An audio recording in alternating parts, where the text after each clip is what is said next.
പ്രിയപ്പെട്ട നമസ്കാരം. DK പ്രൊഡക്ഷന്റെ മറ്റൊരു എപ്പിസോഡിലേക്ക് പ്രിയപ്പെട്ട പ്രേക്ഷകർക്ക് സ്വാഗതം. മൈ ലൈഫ് മൈ മൂവി, എൻ്റെ സിനിമയും എൻ്റെ ജീവിതവും. അപ്പം നമ്മുടെ ഇന്നത്തെ കണ്ടന്റ് അത്യാവശ്യം എല്ലാവർക്കും സിനിമ എടുക്കാൻ ആഗ്രഹം ഉണ്ടായിരിക്കും. ഷോർട്ട് മൂവി എടുക്കുന്ന ആൾക്കാരുണ്ടായിരിക്കും, പക്ഷെ എങ്കിൽ തന്നെയും സിനിമ എടുക്കാൻ ആഗ്രഹം ഉണ്ടായിരിക്കും. പക്ഷെ സിനിമ എടുക്കുന്ന ആൾക്കാർ പല വ്യത്യസ്തമായ രീതിയിലാണ് മിക്കവാറും കടന്നു വരുന്നത്. കാര്യം ഇൻഡസ്ട്രിയിൽ നിന്ന് ഒരുപാട് എക്സ്പീരിയൻസ് നേടിയിട്ട് ഒരാഗ്രഹം കൊണ്ട് കടന്നു വരുന്ന ആൾക്കാർ കാണും. അതല്ലെങ്കിൽ സപ്പോസ് കുറച്ച് പൈസ ഒക്കെ ഉണ്ട്, നമുക്കൊരു സിനിമ ചെയ്ത് കളയാം എന്നുള്ള രീതിയിൽ വരുന്നുണ്ട്. കുറച്ച് പേര് ഉടായിപ്പിക്കാനായിട്ട് പെണ്ണ് പിടിക്കാനും കള്ളു പിടിക്കാനും ഒക്കെ ആയിട്ട് സിനിമ എടുക്കുന്ന അതിന്റെ മറവിൽ ചൂസ് ചെയ്യുന്ന ആൾക്കാരുണ്ട്. പിന്നീട് ഉള്ള ഒരു ടീമാണ് എന്നെ തരത്തിൽപ്പെടുന്ന, അതായത് എൻ്റെ DK പ്രൊഡക്ഷനിലെ ഉള്ള ക്രൂസ്. അതായത് മോഹൻലാലിനെയും മമ്മൂട്ടിയും ഒക്കെ പണ്ട് മുതലേ കണ്ട് 6ാം ക്ലാസ് മുതലേ ഞാൻ സിനിമ സ്ഥിരം കാണുമായിരുന്നു. പണ്ടത്തെ സീരിയല് ഗാനഗന്ധർവൻ, അതേപോലുള്ള ജ്വാലയായി, ഇതൊക്കെയായിരുന്നു പണ്ട് കാണുന്നത്. അത് കൊച്ചൊരു ആന്റിന് മാത്രമേ ഉള്ളൂ ഞങ്ങളുടെ വീട്ടില്. ബ്ലാക്ക് ആൻഡ് വൈറ്റ് TV ആണ്. അപ്പൊ അടയ്ക്കാമരത്തിന്റെ മുകളിലാണ് പിന്നെ നമ്മുടെ ഈ ആന്റിനെയൊക്കെ വെച്ചിട്ട് തിരിച്ചിട്ട് റേഞ്ച് വരുമ്പോഴൊക്കെ ആ സിനിമ കണ്ട ആ ഒരു എക്സ്പീരിയൻസ്, കാര്യം ആ സിനിമയോടുള്ള ഇഷ്ടം കൊണ്ട് അങ്ങനെ സിനിമകൾ കണ്ടിന്യൂസ് ധാരാളം കാണുമായിരുന്നു. പണ്ടത്തെ സിനിമകളൊക്കെ കണ്ടിന്യൂസ് ഒരു ദിവസം 4-5 സിനിമകൾ കണ്ടിട്ടാണ്, അത് മാത്രമായിരുന്നു പണി. അപ്പൊ എന്ത് തന്നെയാലും അതൊക്കെ പിന്നീട് പറയാം. ജീവിതത്തിലെ ഒരു ഭാഗമാണ് അത്. നമുക്ക് നമ്മുടെ എപ്പിസോഡിൽ വരും തീർച്ചയായിട്ടും. കാര്യം മൈ ലൈഫ് മൈ മൂവി, മൂവിയുടെ വിഷയങ്ങൾ മാത്രമേ ഇപ്പോൾ പറഞ്ഞുകൊണ്ട് പോകുന്നുള്ളൂ. യഥാർത്ഥത്തിൽ നമുക്ക് നമ്മുടെ ലൈഫിലേക്കുള്ള കുറേ ഇഷ്യൂസുകളും കുറേ എക്സ്പീരിയൻസും കുറേ വിഷമങ്ങളും കുറേ ഫണ്ണികളും ഒക്കെ ആയിട്ട് നിങ്ങളുടെ മുന്നിലേക്ക് വരും. അത് പയ്യെ നമുക്ക് ചെയ്യാം. ഇപ്പൊ നമ്മൾ മൂവിയായിട്ട് ബന്ധപ്പെട്ട് നിൽക്കുന്ന ആ ഒരു കണ്ടന്റ് ആണ് ഇപ്പൊ ഏറെക്കുറെയൊക്കെ ചെയ്യുന്നത്. ആദ്യം ഞാൻ ചെയ്യുന്നത് വിവാദപരമായിട്ടുള്ള വീഡിയോകൾ, പൊങ്കാലയിടല്, അതേപോലെ തന്നെ രാഷ്ട്രീയമായ കുറച്ച് പ്രശ്നങ്ങളൊക്കെ വരുമ്പോൾ അതിനെ വിമർശിക്കലും കാര്യങ്ങളും ഒക്കെ ആയിരുന്നു. പിന്നെ കുറെ ലൈറ്റ് സെറ്റിങ്ങിന്റെ പരിപാടിയൊക്കെ ആയിരുന്നു ജീവിതവുമായിട്ട് ബന്ധപ്പെട്ട്. അപ്പൊ അതിനെ കുറിച്ചിട്ടുള്ള വീഡിയോകളൊക്കെ ആയിരുന്നു. അപ്പൊ സിനിമയിലേക്ക് കടന്നു വരുന്ന ആൾക്കാരും അതിന്റെ സ്ട്രഗിളും ആണെന്ന് നമ്മൾ പറയുന്നത്. അപ്പൊ അതിനിടയ്ക്ക് ജസ്റ്റ് ഒന്ന് പറഞ്ഞു പോയതാണ് കേട്ടോ, ക്ഷമിക്കുക. അപ്പോൾ സിനിമയിലേക്ക് കടന്നു വരാൻ ആഗ്രഹിക്കുന്ന ആൾക്കാരെ ഞാൻ മുമ്പേ പറഞ്ഞതിൻ്റെ തൊട്ട് പണമുള്ള ആൾക്കാർ കടന്നു വരും ചുമ്മാ ഒരു ടൈം പാസിന്. രണ്ടാമത് പെണ്ണ് പിടിക്കാനും കള്ളു പിടിക്കാനും വേണ്ടി മാത്രം കടന്നു വരുന്ന ആൾക്കാരുണ്ട്. പിന്നീട് ഏതെങ്കിലും ഒരുത്തന്നെ വാശിപ്പുറത്ത് ചെയ്യുന്നുണ്ട്. അതായത് അവൻ അങ്ങനെ ചെയ്തു, ഞാൻ ഇങ്ങനെ കാണിച്ചു കൊടുക്കാം എന്ന് പറഞ്ഞിട്ട് ചെയ്യുന്ന സിനിമ ടീമുകളുണ്ട്. പിന്നെ വർഷങ്ങളായിട്ട്, ഒന്നും കൂടെ എടുത്തു പറയാം, വർഷങ്ങളായിട്ട് സിനിമയിൽ എക്സ്പീരിയൻസ് ചെയ്തുകൊണ്ട് സിനിമയെ പഠിച്ച് ഒരു സിനിമ ചെയ്യണം എന്ന് ആഗ്രഹിച്ചു വരുന്ന ഒരുപാട് ആർട്ടിസ്റ്റുകളുണ്ട്. Associate ഡയറക്ടർമാരുണ്ട്, associate ക്യാമറമാന്മാരുണ്ട്. അങ്ങനെ ഒരു ക്രൂസ് ഉണ്ട്. കാര്യം സിനിമ എന്ന് പറയുമ്പോൾ ഒരു ഡയറക്ടർ ഇരിക്കുന്ന കസേര എല്ലാവരും വന്ന് സാർ സാർ സാർ എന്നൊക്കെ വിളിക്കും. പക്ഷെ ഏറ്റവും കൂടുതൽ റിസ്ക് ഉള്ള ഒരു മനുഷ്യനായതുകൊണ്ടാണ് സാർ സാർ എന്ന് വിളിക്കുന്നത്. കാര്യം എല്ലാവർക്കും അവസരം കൊടുക്കുന്നു, എല്ലാവർക്കും പറഞ്ഞു കൊടുക്കുന്നു, അത്രയും ടാസ്ക് എടുക്കുന്ന ഒരു മനുഷ്യനായതുകൊണ്ടാണ്. യഥാർത്ഥത്തിൽ എനിക്ക് ഡയറക്ഷൻ അല്ല ഇഷ്ടം. എനിക്ക് യഥാർത്ഥത്തിൽ ഒന്ന് ഒരു ക്യാമറ കൈകാര്യം ചെയ്യുക, അല്ലെങ്കിൽ എഡിറ്റിംഗ്, ഈ 2 കാര്യങ്ങളാണ് എനിക്കിഷ്ടം. പക്ഷെ ഞാനൊരു മൂവി ചെയ്തെങ്കിൽ മാത്രമേ എൻ്റെ ഒരു ഡ്രീം സഫലമാകൂ എന്ന് എനിക്കറിയായിരുന്നു. അപ്പൊ അതുകൊണ്ടാണ് ഇത്രയും എഫേർട്ട് എടുത്തിട്ട് ഞാൻ ചെയ്തത് 2 വർക്കുകളും. പിന്നെ ഒരുപാട് പോരായ്മകളുണ്ട്. കാരണം കഴിഞ്ഞ ഒരു ഫേസ്ബുക്കിനകത്ത് ഒരു കമന്റ് ഇട്ടു. ഞാനൊരു പോസ്റ്റ് ഇട്ടപ്പോഴത്തേക്കിന് പറഞ്ഞു, ഒരു പോസ്റ്റർ നേരെ ചൊവ്വേ ചെയ്യാൻ അറിയാൻ വയ്യാത്ത ടീമാണ് സിനിമ പിടിക്കാൻ നടക്കുന്നേ എന്ന് പറഞ്ഞു. അപ്പൊ ഞാൻ ആ സഹോദരൻ്റെ അടുക്ക് പറഞ്ഞേ, ഇടയ മനുഷ്യ, നമ്മുടെയൊക്കെ തന്തമാര് ജനിക്കുന്നതിന് മുന്നായിട്ട് പാർത്ഥപാഞ്ചാലി എന്ന് പറഞ്ഞൊരു പടം ഇറങ്ങിയിട്ടുണ്ട്. അതിനകത്ത് മരിച്ചു കിടക്കുമ്പോൾ ഒരു അമ്മ ശ്വാസം വിടുന്ന ഒരു സീനുണ്ട്. പക്ഷേ എങ്കിൽ തന്നെ അതിന് നിരവധി അവാർഡുകളാണ് സിനിമാ മേഖലയ്ക്ക് ഉണ്ടാക്കി കൊടുത്തത്. അന്നൊന്നും നമ്മുടെ ഒരുപക്ഷെ തന്തമാർ പോലും ജനിച്ചിട്ടില്ല എന്ന് ഞാൻ പറഞ്ഞു കൊടുത്തു. അപ്പം സിനിമയ്ക്ക് ഒരു പ്രൊഫഷണൽ പോസ്റ്റർ അല്ലെങ്കിൽ കുറച്ച് 5.1 അല്ലെങ്കിൽ വീഡിയോഗ്രാഫി ആണ്, ഭയങ്കര ക്വാളിറ്റി ആണ് സിനിമ എന്ന് തെറ്റിദ്ധരിക്കരുത്. കാര്യം അതിനകത്തൊരു നല്ല മെസ്സേജ് കൊടുക്കുക. ഒരുപാട് ആർട്ടിസ്റ്റുകൾ അഭിനയിക്കുന്നുണ്ടായിരിക്കും. അപ്പൊ ആ അഭിനയിക്കുന്നവരുടെയൊക്കെ ഒരു ഭാവി അല്ലെങ്കിൽ അവർ ഒരുപാട് കാര്യങ്ങൾ അടങ്ങിയ സംഭവമാണ്. അപ്പൊ ഒരു സിനിമ എല്ലാം കോർത്തിണങ്ങിയ ഒരു സബ്ജക്റ്റ് ആണ്. അപ്പൊ അതുകൊണ്ട് അത്തരത്തിൽ മോൻ വില ഇരുത്തരുതേ എന്ന് പറഞ്ഞു. അപ്പം പിന്നീട് പോസ്റ്റർ ഞാൻ ചെയ്തത് ഇച്ചിരി മോശമാണെന്നുണ്ടെങ്കിൽ ഒരു ഇച്ചിരി പൈസയുടെ എനിക്ക് ഷോർട്ടേജ് കൊണ്ടാണ് അത്രയും ക്വാളിറ്റി കുറച്ചടിച്ചേക്കുന്നത്. താങ്കൾക്ക് മനസ്സുണ്ടെങ്കിൽ നല്ല പോസ്റ്റർ അടിച്ചു തരാൻ പറഞ്ഞു. അതോടുകൂടിയിട്ട് പുള്ളി സൈലന്റ് ആയി. അപ്പൊ അങ്ങനെയും കുറച്ച് ആൾക്കാരുണ്ട്. പിന്നീട് ബിസിനസ്സിന് വേണ്ടിയിട്ട് സിനിമ ചെയ്യുന്ന ആൾക്കാരുണ്ട്. അതായത് ഫിലിം ഇൻഡസ്ട്രിയിൽ ചിലപ്പോൾ ബ്ലാക്ക് മണി മാറാൻ വേണ്ടിയിട്ടും അല്ലെന്നുണ്ടെങ്കിൽ കുറച്ച് പൈസ ഇൻവെസ്റ്റ് ചെയ്തിട്ട് കുറച്ച് പൈസ ഏൺ ചെയ്യാൻ വേണ്ടിയിട്ടൊക്കെ നല്ല നല്ല കോഴ്സിനെ പിടിച്ച് ബിസിനസ്സായിട്ട് സിനിമ ചെയ്യുന്ന ആൾക്കാരുണ്ട്. സ്റ്റാർ വാലിയും അതേപോലുള്ള ടീംസുകളെ ഇട്ടിട്ട് സിനിമ ചെയ്യുന്ന ടീംസുകളുണ്ട്. അപ്പൊ അത് ഇപ്പൊ നമുക്ക് നോക്കിയാൽ കാണാം, മോഹൻലാൽ, മമ്മൂട്ടി അതേപോലുള്ള ഒരു സെക്ഷൻ ടീമാണ്. ഈ പറയുന്ന ദിലീപിനായാലും അല്ലെന്നുണ്ടെങ്കിൽ ബാക്കിയുള്ള ഒരുവിധം സെലിബ്രിറ്റീസിനെല്ലാം അവർക്ക് സ്വന്തമായി പ്രൊഡക്ഷൻ ഉണ്ട്, അവർക്കൊരു ക്രൂസ് ഉണ്ട്, ക്യാമറ ചെയ്യുന്ന ടീം, അവരുടെ ഡബിങ് സെക്ഷൻ, അവരുടെ തിയേറ്റർ തന്നെ ഉണ്ട്. അപ്പൊ തന്നെ അവർക്ക് പൈസ മുടക്കാനുള്ള പ്രൊഡ്യൂസറും ഉണ്ട്. അപ്പൊ അവർക്കൊരു ബിസിനസ്സും അവരുടെ പാഷനുമായിട്ട് പോകുന്ന ഒരു സംഭവം. അതിനകത്ത് നമ്മളീ പറയുന്നതിൻ്റെ കൂട്ടുള്ള പരാജയങ്ങളൊന്നും അതിനകത്ത് വരാൻ ചാൻസ് ഇല്ല. കാരണം സ്റ്റോറിക്കകത്ത് എന്തെങ്കിലും ഫ്ലോപ്പ് ഉണ്ടെങ്കിലേ ഉള്ളൂ. അതല്ലാതെ എല്ലാവരും എക്സ്പീരിയൻസ് ഉള്ള ടീമുകളായിരിക്കും അവർ തിരഞ്ഞെടുക്കുന്നത്. അപ്പൊ ഈ മൂന്നാല് കൂട്ടരാണ്. അതായത് ഒന്നും കൂടെ ഞാൻ വീണ്ടും എടുത്തു പറയാം, സിനിമ ചെയ്യാൻ വരുന്ന ആൾക്കാർ ഒന്നെങ്കിൽ വാശിപ്പുറത്ത് വരുന്ന ആൾക്കാരുണ്ട്, അവൻ എങ്ങനെ കാണിച്ചു കൊടുക്കുക ഇങ്ങനെ കാണിച്ചു കൊടുക്കുക എന്ന് പറഞ്ഞ് ഒരു പടം പിടിക്കാനായിട്ട് ഇറങ്ങി വരുന്ന ആൾക്കാരുണ്ട്. രണ്ടാമത് പൈസ എന്ത് ചെയ്യണം എന്നറിയാൻ വയ്യാതെ വരുന്ന ഒരു കൂട്ടം ആൾക്കാർ. പിന്നെ ഒരു ടീം പെണ്ണ് പിടിയും അതേപോലെ തന്നെ എൻജോയ് ചെയ്യാൻ വേണ്ടിയിട്ട് വരുവാണ് സിനിമ പിടിക്കാൻ. പിന്നീട് ഒരു എക്സ്പീരിയൻസ് തെളിയിക്കാൻ വേണ്ടിയിട്ട് ഫിലിം ഇൻഡസ്ട്രിയിൽ വർഷങ്ങളായി നിന്ന് ആട്ടും തുപ്പും ഒക്കെ കേട്ട് ഒരുപാട് സഹിച്ചിട്ട് സ്വതന്ത്രമായിട്ടൊരു സിനിമ ചെയ്യുക എന്നുള്ള ലക്ഷ്യത്തോട് കൂടിയിട്ട് വരുന്ന ടീംസ് ഉണ്ട്. പിന്നീടുള്ള ടീംസാണ് ഒന്നും കൂടെ എടുത്തു പറയുക, വീണ്ടും വീണ്ടും ഞാൻ എടുത്തു പറയാം, ഞങ്ങളെ പോലെ, അതായത് എന്നെ പോലുള്ള ആൾക്കാർ. കാര്യം സിനിമ എന്താണെന്ന് അറിയില്ല, പക്ഷെ പണ്ട് മുതലേ സിനിമ കാണാറുണ്ട്. ഒരു സിനിമ ചെയ്യണം, അവസരം ചോദിച്ചു, പലരും ഇൻസൾട്ട് ചെയ്തു, പ്രൊഡ്യൂസറിനെ അന്വേഷിച്ച് ഞാൻ നടന്നു, ഒരുപാട് കളിയാക്കി, വർഷങ്ങൾ പോയി. ഞാൻ പെട്ടിക്കകത്ത് കൊണ്ടുവച്ചു. അവസാനം ഞാൻ അത്രയും സ്ട്രഗിൾ ചെയ്തു, ഒരുപാട് ആൾക്കാരുടെ വീണ്ടും കാല് പിടിച്ചു. ഒരാൾ തുടക്കമിട്ട് തന്നു, എൻ്റെ നാട്ടുകാരനായ ബിക്രബി. അതായത് ഏത് വീഡിയോയിലും ഞാൻ പറയും എപ്പോഴും. അപ്പൊ അദ്ദേഹം തുടക്കം ഇട്ട് തന്നുകൊണ്ടാണ് എനിക്കിന്ന് സംസാരിക്കാൻ, നിങ്ങളുടെ മുന്നിലേക്ക് സംസാരിക്കാൻ ഈ ഒരു വിഷയം കൊണ്ട് പറ്റുന്നത്. അപ്പം ഒരുപാട് ക്രൂസ് ഒന്നും അറിയാൻ വയ്യാതെ തന്നെ സിനിമ പിടിക്കുന്ന കുറച്ച് ആൾക്കാർ, അവർക്ക് വേണ്ടിയിട്ടാണ് ഇന്ന് ഞാൻ നമ്മുടെ ഈ വീഡിയോ സമർപ്പിക്കുന്നത്. കാരണം ഒന്നും അറിയാൻ വയ്യാതെ വരുന്ന ആൾക്കാർ, പ്രത്യേകിച്ച് എനിക്ക് ഫിലിം ഇൻഡസ്ട്രി എന്താണ്, അല്ലെങ്കിൽ ഒരു ഡേറ്റ് ചോദിക്കാൻ ഒരു ആർട്ടിസ്റ്റിൻ്റെ അടുത്ത് എങ്ങനെ പോകണം, പ്രൊഡക്ഷൻ കൺട്രോളർ നമ്പർ ഉണ്ടോ, നമ്മുടെ കോസ്റ്റ്യൂം അവിടെ കിട്ടും, മേക്കപ്പ് അവിടെ കിട്ടും, അല്ലെങ്കിൽ എന്താണ് സിനിമ, അല്ലെങ്കിൽ എവിടുന്ന് തുടങ്ങണം, ആരും പറഞ്ഞു തരാനില്ലാത്ത ഒരു അന്തരീക്ഷം. നെറ്റിനകത്ത് പലതും സെർച്ച് ചെയ്യുമ്പോഴത്തേക്കിന് അവരൊക്കെ വലിയ ഹൈ ക്വാളിറ്റിയും കോടികളും ഒക്കെ പറഞ്ഞപ്പോഴേ നമ്മുടെ കിളിയും റിലയൊക്കെ പോയിട്ടുണ്ട്. അപ്പൊ അതുകൊണ്ട് തൊട്ടടുത്ത് 2 സിനിമ ഇറങ്ങി. ഒന്ന് പഞ്ചായത്ത് ചിട്ടി, മറിമായൻ ടീമിന്റെ. രണ്ടാമത്തെ ഒരു ചെറിയ സിനിമ ഇറങ്ങി, കണ്ണാടിപ്പറമ്പിലെ കല്യാണ ആലോചന.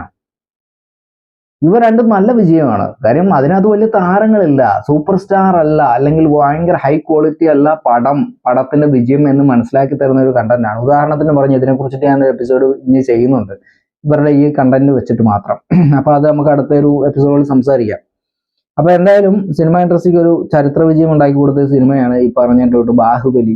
രണ്ടാമത് ഈ പറയുന്നതിൻ്റെ തൊട്ട് മറിമായൻ ടീമിന്റെ പഞ്ചായത്ത് ചിട്ടി. പിന്നെ മൂന്നാമത് കണ്ണാടിപ്പറമ്പിലെ കല്യാണ ആലോചന. ഇതൊക്കെ ലക്ഷങ്ങൾ സ്വീകരിച്ചു, കണ്ടു, അത് വിജയിച്ചു. കാരണം മറ്റൊന്നും കൊണ്ടല്ല, അതിന്റെ മേക്കിംഗ്, അതിന്റെ സ്റ്റോറി. അല്ലാതെ അതിനകത്ത് വലിയ താരങ്ങളോ അല്ലെങ്കിൽ ഭയങ്കര HD ക്വാളിറ്റി അത് മാങ്ങാൻ ഒന്നും ഉണ്ടായേണ്ടല്ല. അതിന്റെ ഒരു വിഷയം അതാണ്. അതായത് അതിന്റെ മേക്കിംഗ് സ്റ്റൈല്, അതിന്റെ സ്റ്റോറി, അതിന്റെ ആക്ടിങ്, ഈ 3 കാര്യങ്ങൾ പക്ക ആണെങ്കിൽ ആ ജനങ്ങൾ സ്വീകരിക്കും. പ്രമോഷനും കൂടെ പക്കായിട്ട് കൊടുക്കാമെങ്കിൽ ജനങ്ങളിലേക്ക് അത് എത്തും എന്നുള്ളത് 100% ഷുവറാണ്. പിന്നെ നല്ലൊരു കണ്ടന്റ് കിട്ടിയാൽ നമ്മൾ അതിൽ നിന്ന് തീർച്ചയായിട്ടും എടുത്ത് ഷെയർ ചെയ്തു പോകും. പക്ഷെ നല്ല കണ്ടന്റ് ആവണമെങ്കിൽ ഇതേ രീതിയിൽ എല്ലാം മേക്ക് ചെയ്തെടുക്കണം, ഒരുവിധമെങ്കിലും വൃത്തിയായിട്ട് മേക്ക് ചെയ്തെടുക്കണം. ആ മേക്ക് ചെയ്യാൻ ഇച്ചിരി ഫണ്ടും വേണം. അപ്പം നമുക്ക് വിഷയത്തിലേക്ക് വരാം. നമ്മളൊരു സിനിമ അറിയാൻ വയ്യാത്ത ആൾക്കാരാണ്, ചാടി ഇറങ്ങാണ്, എവിടുന്ന് തുടങ്ങണം, നമുക്ക് എന്ത് ചെയ്യണം, ആരും പറഞ്ഞു തരാനില്ല, എന്ത് ചെയ്യണം, ഈ ഒരു അവസ്ഥയിൽ കടന്നു വന്നവനാണ് ഞാനും. ഇപ്പോഴും തീർച്ചയായിട്ടും വലിയൊരു സംഭവം ഒന്നും ഉണ്ടായിട്ടില്ല. ഞാൻ മമ്മൂക്കായും നേരിട്ട് കണ്ടിട്ടില്ലാത്തൊരു വ്യക്തിയാണ്. അതുകൊണ്ട് ഞാൻ തിയേറ്ററിൽ ഒരു സിനിമ കളിക്കാൻ ആഗ്രഹിച്ചു, പക്ഷെ സാമ്പത്തിക വിഷയം കൊണ്ട് എനിക്ക് സാധിച്ചില്ല. പക്ഷെ എങ്കിലും പ്രിവ്യൂ ഷോ ഒക്കെ ഞങ്ങൾ നടത്തി. ആ 2 മൂവിയുടെ പ്രിവ്യൂ ഷോ തിയേറ്ററിലായിരുന്നു നടത്തിയത്. ആദ്യ 2 ചിത്രവും, ഒന്ന് കരുനാഗപ്പള്ളി കൃഷ്ണയിലും തരംഗത്തിലുമായിരുന്നു. രണ്ടാമത്തെ മൂവിയും ഈ പുതിയാവിലെ തരംഗത്തിൽ വെച്ചിട്ട് അത് നടത്തി. അപ്പൊ ആ ഒരു ബിഗ് സ്ക്രീനിനകത്ത് കണ്ടു, സന്തോഷമായി. OTTക്ക് കൊടുത്തു, പൈസ ഇല്ലാത്തതുകൊണ്ട്. പിന്നീട് നമ്മുടെ ഈ യൂട്യൂബ് ചാനലിലും നമ്മുടെ ഈ മൂവി കിടപ്പുണ്ട്. അപ്പൊ നമുക്ക് വീണ്ടും സംസാരത്തിലേക്ക് വരാം, അതായത് മൂവിയിലേക്ക് വരാം. പുതിയതായിട്ട് വരുന്ന ഒരു ടീംസ് ആണെങ്കിൽ നമുക്ക് ഇപ്പൊ എന്റെ സ്റ്റോറി ആയിരിക്കും, എന്റെ മനസ്സിൽ ഉദിച്ച ഒരു സ്റ്റോറി ആയിരിക്കും. ഈ സ്റ്റോറി ഒന്നേ നമുക്കൊരു 10 കൂട്ടുകാരന്മാര് ഫിലിമിനെ നന്നായിട്ട് മനസ്സിലാക്കി നമ്മുടെ കൂടെ വയ്ക്കുന്ന ആൾക്കാരുണ്ടെങ്കിൽ 10 വഴിക്കും 10 കാര്യങ്ങളുമായിട്ട് 10 രീതിയിൽ അന്വേഷിക്കാം.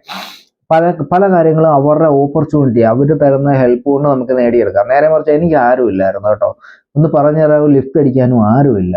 ഞാൻ ഈ സ്ക്രിപ്റ്റും കൊണ്ടൊക്കെ ഞാൻ ഒരുപാട് നടന്നു. അപ്പം നമുക്ക് ചെയ്യാനുള്ളത് നല്ലൊരു സ്ക്രിപ്റ്റ് നമ്മൾ എഴുതിയിട്ടുണ്ടെങ്കിൽ ആ സ്ക്രിപ്റ്റ് എഴുതുമ്പോൾ ആദ്യമായിട്ട് ശ്രദ്ധിക്കേണ്ടത് തീർച്ചയായിട്ടും നമുക്ക് ഒരുപാട് ആർട്ടുകളില്ലാതെ ഒരുപാട് വലിയ സെലിബ്രിറ്റികളൊന്നും ഇല്ലാതെ നമ്മുടെ രീതിയിൽ എങ്ങനെ വിജയിപ്പിക്കാം. മാക്സിമം ആർട്ട് കുറയ്ക്കുക. ആർട്ട് ഒരുപാട് ട്രാവൽ എക്സ്പെൻസ് പിന്നെ നൈറ്റ് സീക്വൻസ് മാക്സിമം കുറയ്ക്കുക. കാര്യം നൈറ്റിലാണെങ്കിൽ ലൈറ്റ് വേണം, പിന്നെ അതേപോലെ തന്നെ ട്രാവൽ എക്സ്പെൻസ് കൂടിക്കഴിഞ്ഞാൽ അതിന് വാഹനങ്ങൾ വേണം. പിന്നെ അതേപോലെ തന്നെ ആർട്ട്, നിങ്ങളൊരു മാർക്കറ്റ് സെറ്റ് ഇടുന്ന എത്ര രൂപ ചെലവാണ് അവിടെ. അപ്പൊ അതൊക്കെ ബഡ്ജറ്റ് ഇല്ലാത്ത ഒരു മൂവിക്ക് വലിയ പ്രശ്നമാണ്. അപ്പൊ അതുകൊണ്ട് തീർച്ചയായിട്ടും നൈറ്റ് സീക്വൻസ് ഇത്രയും കാര്യങ്ങൾ നിങ്ങൾ അവോയ്ഡ് ചെയ്യുക. VFX, ഈ ഹൊറർ മൂവിയൊക്കെ വരുന്നത് VFXനകത്തൊക്കെ വലിയ പ്രാധാന്യമുള്ള സംഭവം. അപ്പൊ അതിനൊക്കെ ഒരുപാട് പൈസ ചിലവാകും VFX എന്നൊക്കെ പറയുന്നത്. അപ്പൊ അതുകൊണ്ട് അങ്ങനെയുള്ള കണ്ടന്റ് വിട്ടുപിടിച്ച് ആദ്യം തന്നെ എഴുതി ചുമ്മാതെ അങ്ങ് ചേർക്കാം. ചുമ്മാതെ എഴുതി അങ്ങ് വിടാം. നമ്മൾ ദുബായി പോയിട്ട് വന്നു, പിന്നെ അവിടുന്ന് 2-ാം ദിവസം വീണ്ടും ദുബായി പോയി. അപ്പം തന്നെ ബഡ്ജറ്റ് ഏകദേശം ചിലപ്പം 2, 3, 4 ലക്ഷം രൂപ ഒക്കെ കയറിയിരിക്കും. അപ്പൊ അതുകൊണ്ട് നിങ്ങളുടെ കൈവിരലിലാണ് ഒരു സ്റ്റോറി, ഒരു സിനിമയുടെയൊക്കെ വിജയവും തോൽവിയും ബഡ്ജറ്റും ഒക്കെ തീരുമാനിക്കുന്നത്. അപ്പോൾ അതുകൊണ്ട് സ്ക്രിപ്റ്റ് പൂർണ്ണമാക്കുക. സ്ക്രിപ്റ്റ് എന്തായാലും റെഡി ആയി കഴിഞ്ഞാൽ ഒരു 3 കോപ്പിയെങ്കിലും മിനിമം എടുത്തു വെക്കുക. 3 കോപ്പി നിങ്ങൾ എടുത്തു വെക്കുന്ന ഒരെണ്ണം നിങ്ങൾ മാസ്റ്ററായിട്ട് നിങ്ങൾ സൂക്ഷിക്കുക. ഒരെണ്ണം അസോസിയേറ്റിന്റെ കൈ കൊടുത്തിട്ട് ആർട്ടിസ്റ്റിന് പഠിക്കാനും അല്ലെങ്കിൽ അവർക്ക് അത് വെരിഫൈ ചെയ്യാൻ വേണ്ടിയിട്ട് ഒരെണ്ണം അത് കൊടുക്കുക. പിന്നീട് ഒരെണ്ണം വേണ്ടത് മേക്കപ്പ്, ആർട്ട് അതേപോലുള്ള ടീംസിനാണ്.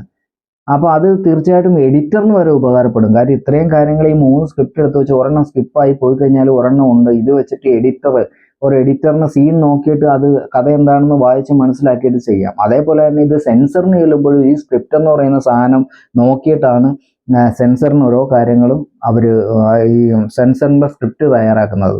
അപ്പൊ അതുകൊണ്ട് തീർച്ചയായിട്ടും സ്ക്രിപ്റ്റ് മെയിൻ ആണ്. നമുക്ക് സ്ക്രിപ്റ്റ് ഇല്ലാതെ ഒരുപാട് ഡയറക്ടർമാർ മിക്കവാറും 2-3 ഡയറക്ടർ ഇതേപോലെ വർക്ക് ചെയ്തിട്ടുണ്ട്. കാര്യം മനസ്സിലുള്ള കണ്ടന്റ് അപ്പൊ സ്പോട്ടിലുള്ള കാര്യങ്ങൾ ചെയ്തിട്ടുണ്ട്. അത്ര എക്സ്പീരിയൻസ് ഉള്ള ടീമും ആത്മവിശ്വാസമുള്ള ടീമുമാണ്, നല്ല ആർട്ടിസ്റ്റുകളായിരിക്കും. അപ്പോൾ സ്ക്രിപ്റ്റ് ഇല്ലാതെ ചെയ്താലുള്ള പ്രശ്നം എന്ന് വെച്ച് കഴിഞ്ഞാൽ ചിലപ്പോൾ പൈലറ്റ് നമുക്ക് കിട്ടിയില്ലെങ്കിൽ അവിടെ ഒരു ആർട്ടിസ്റ്റ് ചിലപ്പോൾ കയ്യിൽ നിന്നിട്ട് എന്തെങ്കിലും പറഞ്ഞു തന്നിരിക്കും. ആ ഡയലോഗ് ഡബിങ് സ്റ്റുഡിയോ ചെല്ലുമ്പോൾ എന്താണ് നമ്മൾ അന്തന്മാരുടെ ഭാഷ, ഈ പൊട്ടന്മാരുടെ ഭാഷ മനസ്സിലാക്കുന്ന രീതിയിൽ അവന്റെ ലിപ്പിനകത്ത് നിന്ന് ക്യാച്ച് ചെയ്യാൻ വലിയ ബുദ്ധിമുട്ടാണ്. ടൈം അവിടെ മറിയും, അതിനനുസരിച്ച് പോക്കറ്റിൽ നിന്ന് മണിയും നാശമായിരിക്കും, ലോസ് ആയിരിക്കും. അപ്പൊ അതുകൊണ്ട് വളരെ ഇമ്പോർട്ടൻ്റ് ആയിട്ട് അത് ശ്രദ്ധിക്കുക. അപ്പം നമ്മൾ സ്ക്രിപ്റ്റാണ് പൈസയുടെ കാര്യങ്ങൾ റെഡിയാക്കുന്നത്. അപ്പം നമ്മൾ 3 പ്രിന്റ് എടുത്തു, എല്ലാവർക്കും വീതിച്ചു കൊടുത്തു.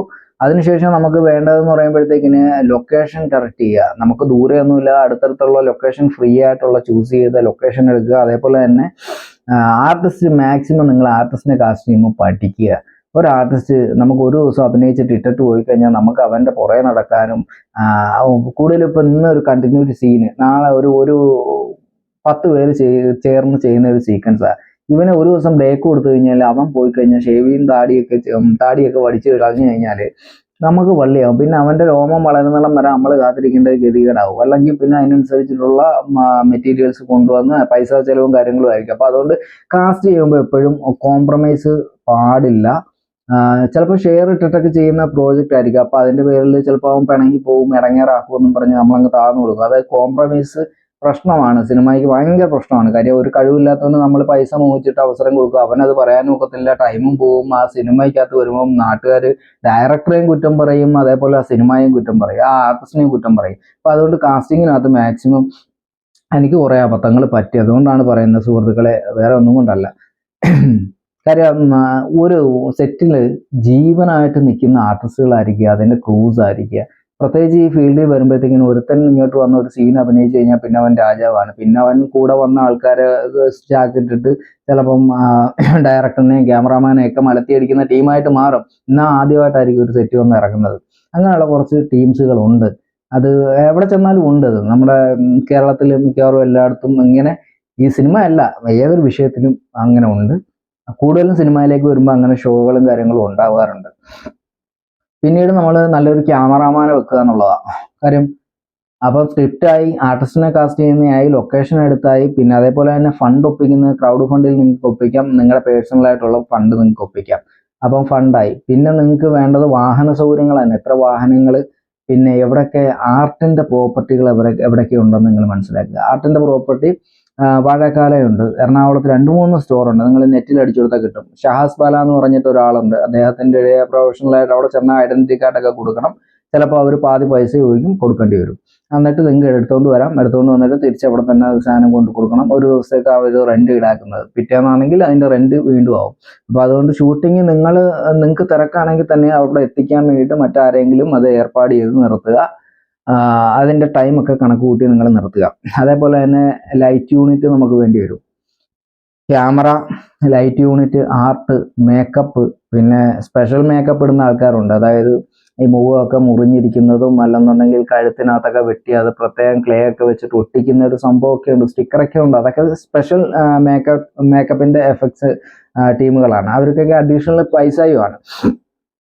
അപ്പം നമുക്ക് പിന്നെ പ്രൊഡക്ഷൻ എന്ന് പറയുമ്പോൾ അറിയാമായിരിക്കും, അത്യാവശ്യം നമുക്ക് കസേര വേണം, അതേപോലെ തന്നെ നമ്മുടെ ഫുഡ് വേണം, അതേപോലുള്ള കാര്യങ്ങളൊക്കെ മേക്ക് ചെയ്യാൻ വേണ്ടിയിട്ട് വളരെ ലഘുവായിട്ട് നിങ്ങൾ ബിരിയാണി മേടിച്ചു കൊടുത്തു കഴിഞ്ഞാൽ ചിലപ്പോൾ ഏകദേശം നിങ്ങൾക്ക് ഷൂട്ട് ചെയ്യാനുള്ള ഫണ്ടല്ല അതിനകത്തൊക്കെ പോയി കിട്ടും. കാര്യം 10-25 പേര് സെറ്റ് ഉണ്ടെങ്കിൽ 3 നേരം പൊറോട്ട, ഇറച്ചിയും അതേപോലെ തന്നെ ബിരിയാണിയൊക്കെ ആണെങ്കിൽ അതിൽ വളരെ ലഘുവായിട്ട് 2 ഇഡ്ഡലി, 3 ഇഡ്ഡലി, അല്ലെങ്കിൽ 2 ഇടിയപ്പം, ഇച്ചിരി പുട്ട്, അതൊക്കെ നമുക്ക് നിസ്സാരമായിട്ട് സെറ്റിൽ നമുക്ക് ചെയ്യാൻ പറ്റും. പിന്നെ ചായകളും കാര്യങ്ങളും അത് പ്രൊഡക്ഷന്റെ സൈഡ് അങ്ങനെ നോക്കാം.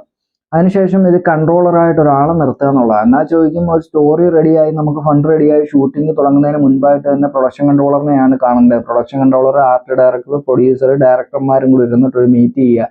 ഈ മീറ്റ് ചെയ്തിട്ട് എന്ന് സ്റ്റാർട്ട് ചെയ്യാം, എത്ര ഫണ്ടാവും, ആർട്ടിന് നേരത്തെ ഒരു ലിസ്റ്റ് കൊടുത്ത് ആർട്ടിസ്റ്റിന് സ്റ്റോറി പറഞ്ഞു കൊടുത്ത് ആ സ്റ്റോറിക്കകത്ത് എവിടൊക്കെ എന്തൊക്കെ വരുന്നു എന്ന് ആർട്ട് ഡയറക്ടർ തീരുമാനിക്കും. അത് ഉണ്ടാക്കേണ്ടത് കാണും, റെന്റിന് വാങ്ങേണ്ടത് കാണും, വാടകയ്ക്ക് എടുക്കേണ്ടത് കാണും, അങ്ങനെ ഒരുപാട് കാര്യങ്ങളുണ്ട്. അപ്പോൾ അദ്ദേഹത്തിന് സമയം വേണം. തീർച്ചയായിട്ടും അത് ആർട്ടിന് ഒരുപാട് ആർട്സ് ഉണ്ടെങ്കിൽ നല്ലൊരാളെ പിടിച്ചിട്ട് ആർട്ടിന്റെ കാര്യങ്ങൾ നേരത്തെ ലിസ്റ്റ് കൊടുക്കുക. അസോസിയേറ്റ് ഡയറക്ടർ അടിക്കുക, തീർച്ചയായിട്ടും കഥയും നേരത്തെ കൊടുക്കുക. ഒരു അസോസിയേറ്റ് ഡയറക്ടർ എന്തായാലും നമുക്ക് വേണം. അദ്ദേഹത്തിനിടയ്ക്ക് നമുക്കൊന്ന് ഫ്രീ ആയി ഇരിക്കാൻ വേണ്ടിയിട്ട് അദ്ദേഹം ഡയലോഗ് പറഞ്ഞു കൊടുക്കാൻ, നമുക്ക് ഓടിച്ചെന്ന് ഡയലോഗ് പറഞ്ഞു കൊടുക്കുക, ക്യാമറ വെക്കുക, എല്ലാം കൂടെ നടക്കത്തില്ല, വലിയ വള്ളിയാണ്. അപ്പോഴത്തേക്കിനും അതിന് ബാലൻസ് ആക്കുമ്പോഴത്തേക്കും നമ്മുടെ മനസ്സിൽ കിടക്കുന്ന പല സീനുകളും ചിലപ്പോൾ മറന്നു പോകും, അല്ലെങ്കിൽ നമ്മുടെ പല സ്ക്രീനിങ്ങുകളും ഔട്ടായി പോകും. അങ്ങനെ ഒരുപാട് പ്രശ്നങ്ങളുണ്ട്. അത് കഴിയുമ്പോഴത്തേക്കിനും നമ്മൾ ഈ പറയുന്നതിൻ്റെ കൂട്ട് അസോസിയേറ്റ് ആയി, ആർട്ടായി, പിന്നെ പ്രൊഡക്ഷൻ കൺട്രോളറാണ് ഇത്രയും കാര്യങ്ങളെല്ലാം ക്രൂസിനും സെറ്റ് ചെയ്യേണ്ടത്. അപ്പം എന്തായാലും നമുക്ക് ഡയറക്ഷൻ ആയാലും പ്രൊഡ്യൂസർ ആയാലും ഒരു പ്രൊഡക്ഷൻ കൺട്രോളർ ചെയ്യുന്ന ഇത്രയും കാര്യങ്ങൾ നമ്മൾ തീർച്ചയായിട്ടും അറിഞ്ഞിരിക്കണം. അപ്പോൾ സിനിമ ചെയ്യുന്നതിൻ്റെ തൊട്ട് ആദ്യം ചെയ്യേണ്ട ഒരു സംഭവം എന്ന് പറയുമ്പോഴത്തേക്കിനും നമുക്ക് ചേംബറിൽ രജിസ്റ്റർ ചെയ്യുക എന്നുള്ള സംഭവമാണ്. ആ ചേംബറിൽ രജിസ്റ്റർ ചെയ്ത് കഴിഞ്ഞാൽ യഥാർത്ഥത്തിൽ സിനിമ ചെയ്യാൻ നമുക്ക് അനുമതിയുള്ളൂ. അത് അവരെ അറിയിപ്പിക്കണം. കാരണം എന്തിനാന്ന് വെച്ചാൽ, എന്തെങ്കിലും ഈ സിനിമയായിട്ടുള്ള എന്തെങ്കിലും ഒരു ഫേക്ക് അല്ലെങ്കിൽ എന്തെങ്കിലും ഒരു ഇഷ്യൂ ഉണ്ടായിക്കഴിഞ്ഞാൽ ആദ്യം ചോദ്യം ചെയ്യുന്നത് തീർച്ചയായിട്ടും ഫിലിം ചേംബറിൻ്റെ അടുത്തായിരിക്കും, പോലീസ് എൻക്വയറി ആയിട്ട് പോകുന്നത്. അപ്പോൾ അതിൻ്റെ ചുമതല ഫുള്ള് ഒരു ഫിലിമുമായിട്ട് ബന്ധപ്പെട്ട് അതൊരു സംഘടനയാണ്. അപ്പോൾ അതുകൊണ്ട് തീർച്ചയായിട്ടും അവിടെ നിങ്ങളുടെ പ്രൊഡ്യൂസർ ആരാണ്, നിങ്ങളുടെ ആർട്ടിസ്റ്റുകൾ ആരാണ്, സംഗീത സംവിധായകൻ ആരാണ്, നിങ്ങളുടെ പ്രൊഡക്ഷൻ ഏതാണ്, ആ സംവിധായകൻ അതിനകത്ത് ആരാണ് സ്റ്റോറി എഴുതിയിരിക്കുന്നത്, അതെല്ലാം നിങ്ങൾ കറക്റ്റായിട്ട് അവിടെ രജിസ്റ്റർ ചെയ്ത് കഴിഞ്ഞാൽ നിങ്ങൾക്ക് പടം ചെയ്യാം. അതിന് ഏകദേശം എനിക്ക് തോന്നുന്നു ഒരു 1-1.5 ലക്ഷം രൂപയോളം ചിലവുണ്ട്. ഓരോ മാസവും അല്ലെങ്കിൽ ഓരോ വർഷവും അപ്ഡേഷൻ ഉണ്ടായിരിക്കും. അപ്പോൾ എന്തായാലും എനിക്ക് ആ ഭാഗം ഞാൻ ഫോം മേടിച്ച് ഫില്ല് ചെയ്തു, ഞാൻ DD വരെ എടുത്തൊരു വ്യക്തിയാണ്. പക്ഷെ നമ്മുടെ കൂട്ടായ്മയിലായതിൻ്റെ പേരിൽ അവരത് നമുക്ക് അപ്രൂവ് ചെയ്തു തന്നില്ല. ഞങ്ങളെ ഒരുപാട് വിഷമിച്ച് ഞങ്ങൾ DD തിരിച്ചു വലിച്ചു. അതിനുശേഷം ആ ഫണ്ട് ഞാൻ ഷൂട്ടിലേക്ക് ഇട്ടു, OTTയിലേക്ക് നമ്മൾ അത് കൊടുക്കുകയും ചെയ്തു. അപ്പോൾ അതുകൊണ്ട് തീർച്ചയായിട്ടും തിയേറ്റർ എന്നുള്ളത് രണ്ടാമത്തെ ഘട്ടമാണ്. ആദ്യം നമ്മൾ പ്രോജക്റ്റ് നമ്മൾ OTTയിലോ അല്ലെങ്കിൽ ഒരു ഹോം സിനിമയോ അല്ലെങ്കിൽ ഏതെങ്കിലും ഒരു നമ്മൾ പേര് നേടുക എന്നുള്ളതാണ്. അപ്പോൾ ഫണ്ട് വേണം. തീർച്ചയായിട്ടും നമുക്ക് തിയേറ്ററിലേക്ക് പോകണമെങ്കിൽ നല്ലൊരു ഫണ്ട് വേണം. ആ ഫണ്ട് അല്ലെങ്കിൽ നമ്മൾ ചെയ്തു വെച്ച ഈ പ്രോജക്റ്റ് അടിപൊളിയാണെങ്കിൽ തീർച്ചയായിട്ടും ഏതെങ്കിലും ഒരു ഡിസ്ട്രിബ്യൂട്ടറിൻ്റെ അടുത്ത് കൊടുത്തു കഴിഞ്ഞാൽ ക്വാളിറ്റി ഉള്ളതാണ്, അല്ലെങ്കിൽ അവർക്ക് കച്ചവടം ചെയ്യാൻ പറ്റുമെന്നുണ്ടെങ്കിൽ തീർച്ചയായിട്ടും അത് വിറ്റ് പോകും, തിയേറ്ററിലേക്ക് വരും ഓട്ടോമാറ്റിക്കലി. അപ്പോൾ ആദ്യമേ നിങ്ങൾ തിയേറ്റർ മൂവിയാണ് സ്വപ്നം കണ്ട് നടക്കുന്നതെങ്കിൽ തീർച്ചയായിട്ടും നിങ്ങൾ പൈസ ഒക്കെ വേണം. നല്ല ഫണ്ടാവും, ഏകദേശം ഒരു പ്രൊഡ്യൂസർ ഉണ്ടാവുക, അല്ലെങ്കിൽ നല്ല ഫണ്ട് ഉണ്ടാക്കിയിട്ട് മാത്രം സെൻസർ ചെയ്ത് പ്രൊഡക്ഷൻ കൺട്രോളറെയൊക്കെ നിർത്തിയിട്ട് നിങ്ങൾ സിനിമ ചെയ്യാൻ ശ്രമിക്കുക. ആദ്യമായിട്ട് ഇറങ്ങുന്ന ആൾക്കാരടിക്കുകയാണ്, ഓടിച്ചിട്ട് കുറേ കാര്യങ്ങൾ പറയുകയാണ്. കാര്യം സ്റ്റെപ്പായിട്ട് പറഞ്ഞു തരണം എന്നുണ്ടെങ്കിൽ തീർച്ചയായിട്ടും എനിക്കറിയാവുന്ന രീതിയിൽ ഞാൻ പറഞ്ഞുതരാം. ഒരു എക്സാമ്പിൾ ഓടിച്ചിട്ടൊരു കാര്യമാണ് നിങ്ങളിലേക്ക് പറയുന്നത്. അതിനുശേഷം നിങ്ങൾക്ക് ഈ ഷൂട്ട് ചെയ്ത് വെക്കണമെങ്കിൽ തീർച്ചയായിട്ടും ഒരു 3-4 ഹാർഡ് ഡിസ്ക് എന്തായാലും 1 TB ഒക്കെ ആണെങ്കിൽ എന്തായാലും ഒരു 4 ഹാർഡ് ഡിസ്ക് എന്തായാലും നമുക്കൊരു 4 TB ഒക്കെ വേണ്ടി വരും. കാര്യം ഇപ്പോഴത്തെ റെഡ് ക്യാമറയ്ക്കൊക്കെ ഒരു ഫുട്ടേജ് വരുന്നത് ഏകദേശം 3 GB 4 GB ഒക്കെ സൈസ് ആയിരിക്കും ഒരു ഫുട്ടേജ്, ഒരു ക്ലിപ്പ് വരുന്നത്. അതായത് ഞാൻ ഇരിക്കുന്ന ഈ ഒരു പോർഷനിൽ ഒരു ക്ലിപ്പ് ലോങ്ങിലെടുത്തു, ഒരു ക്ലിപ്പ് സൈഡിൽ നിന്ന് എടുത്തു, ഒരു ക്ലിപ്പ് ചിലപ്പോൾ ടോപ്പിൽ നിന്ന് എടുക്കും. അപ്പോൾ അങ്ങനെ 4 ക്ലിപ്പ് വരുന്നുണ്ടെങ്കിൽ ഈ 4 GB അല്ലെങ്കിൽ 3 GB വെച്ചിട്ട് ഒറ്റ ക്ലിപ്പ്, എത്ര ക്ലിപ്പ് കാണും സിനിമയ്ക്കകത്ത്? ആയിരക്കണക്കിന് ക്ലിപ്പ് കാണും. അപ്പോൾ ഈ ആയിരക്കണക്കിന് ക്ലിപ്പുകളൊക്കെ പല ആംഗിളിൽ നിന്നാകുമ്പോൾ ഇതിനെ മൊത്തം സ്റ്റോർ ചെയ്യണം. ഒരു ഹാർഡ് ഡിസ്ക് ഫില്ലായി കഴിഞ്ഞ് കഴിഞ്ഞാൽ, ഇവരുടെ മെമ്മറി കാർഡ് ഫില്ലായി കഴിഞ്ഞ് കഴിഞ്ഞാൽ പിന്നീട് നമുക്ക് ഷൂട്ട് ചെയ്യാൻ സാധിക്കത്തില്ല, ടൈം അവിടെ വേസ്റ്റ് ആവും. അപ്പം നിങ്ങൾ അഡീഷണൽ ഒരു 2-3 ഹാർഡ് ഡിസ്ക് എന്തായാലും വാങ്ങി വെക്കുക. കാര്യം ഈ ഷൂട്ട് ചെയ്യുന്ന സാധനം എന്തെങ്കിലും എറർ വന്നു കഴിഞ്ഞാൽ പോയില്ലേ. അപ്പോൾ അതുകൊണ്ട് തീർച്ചയായിട്ടും ഒരു ഹാർഡ് ഡിസ്കിന് 4 TB ഹാർഡ് ഡിസ്കിന് ഏകദേശം 9,000 8,000 രൂപ, 8,000 മുതൽ ഏകദേശം 10,000 രൂപ വരെ വിലയുള്ള സംഭവമുണ്ട്. അത് നിങ്ങൾ കാൽക്കുലേഷൻ ചെയ്യുക. ഒരു 40,000 രൂപ 50,000 രൂപ പ്രൊഫഷണലായിട്ട് ചെയ്യുകയാണെങ്കിൽ, നല്ല പൈസ മുടക്കുകയൊക്കെ ചെയ്യുകയാണെങ്കിൽ തീർച്ചയായിട്ടും അത് സൂക്ഷിക്കാനുള്ള ഒരു പാത്രം കൂടെ നിങ്ങൾ കരുതുക. അല്ലെങ്കിൽ പണി കിട്ടും. ഒരു ക്ലിപ്പ് മിസ്സായി എററായി കഴിഞ്ഞാൽ ആ പാട് പ്രശ്നമാണ്. പിന്നെ എഡിറ്റിംഗ് ടേബിളിൽ നിങ്ങൾ ഷൂട്ട് ചെയ്യുന്ന ക്ലിപ്പിൻ്റെ ക്യാമറയുടെ കൂടെ തന്നെ വേറൊരു ഫയൽ വരും. അത് DA ചെയ്യാനുള്ള ഫയലുണ്ട്. ആ ഫയൽ ചിലപ്പോൾ ആൾക്കാർ ഇത് ആവശ്യമില്ലാത്തതെന്ന് പറഞ്ഞാൽ എനിക്ക് പറ്റിയിട്ടുണ്ട്, ഞാൻ ഡിലീറ്റ് ചെയ്ത് കളഞ്ഞിട്ടുണ്ട്.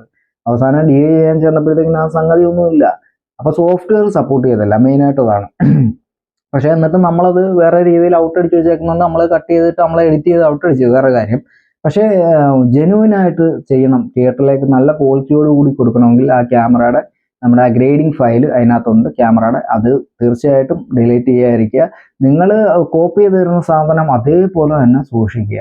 പിന്നെ നിങ്ങൾക്ക് കാണണമെന്നുണ്ടെങ്കിൽ ക്യാമറാമാൻ്റെ അടുക്ക് പറയുക, ഇതിൻ്റെ കൺവേർഷൻ ഫയൽ തരാൻ പറഞ്ഞാൽ മതി. കൺവേർഷൻ ഫയൽ നമ്മുടെ ലാപ്പിനകത്തൊക്കെ ഓണാവും, മൊബൈലിനകത്ത് ഓണാവും.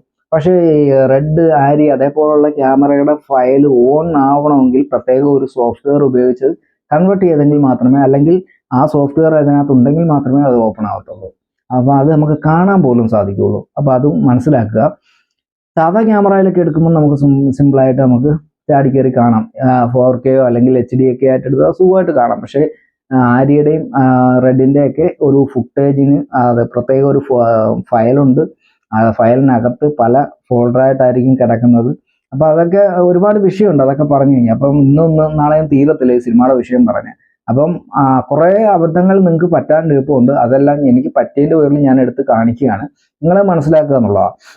പിന്നെ നമുക്ക് ഈ പടത്തിന് സോങ് വേണം, നല്ല സോങ്. ആ സോങ് ഏതെങ്കിലും ഒരു പൊട്ടനെ കൊണ്ട് എവിടെങ്കിലും ഇരുന്നൊരു പാട്ട് എടുത്ത് എഴുതിച്ചാൽ പോരാ.